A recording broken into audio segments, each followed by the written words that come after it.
बिस्मिल्लाहिर्रहमानिर्रहीम। अस्सलाम वालेकुम फ्रेंड्स। आज के सऊदी अरब के ताज़ा तरीन गोल्ड रेट्स के साथ मैं आपकी खिदमत में हाजिर हूँ।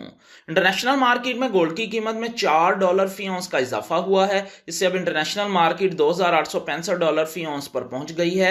सऊदी अरब में भी गोल्ड की कीमत में मुसलसल इजाफा देखने में आ रहा है।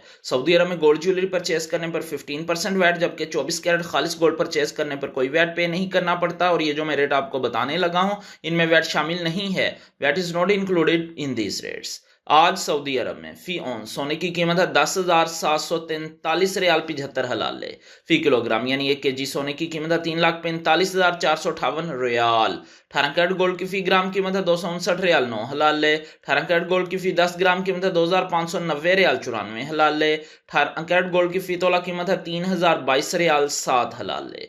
21 कैरेट गोल्ड की फी ग्राम कीमत है 300 रियाल 55 हलाले। 21 कैरेट गोल्ड की फी 10 ग्राम कीमत है 3,005 रियाल 49 हलाले। 21 कैरेट गोल्ड की फी तोला कीमत है 3,505 रियाल 60 हलाले। 22 कैरेट गोल्ड की फी ग्राम कीमत है 316 रियाल 65 हलाले। 22 कैरेट गोल्ड की फी 10 ग्राम कीमत है 3,166 रियाल 47 हलाले। 22 कैरेट गोल्ड की फी तोला कीमत है 3,693 रियाल 37 हलाले। 24 कैरेट गोल्ड की फी ग्राम कीमत है 345 रियाल 46 हलाले। 24 कैरेट गोल्ड की फी 10 ग्राम कीमत है 3,454 रियाल 58 हलाले। 24 कैरेट गोल्ड की फी तोला कीमत है 4,029 रियाल 42 हलाले। 4,029 रियाल 42 हलाले 24 कैरेट गोल्ड की फी तोला कीमत है आज सऊदी अरब में विदाउट वैट। मिलते हैं इंशाल्लाह अगली वीडियो में। टिल देन अल्लाह हाफिज।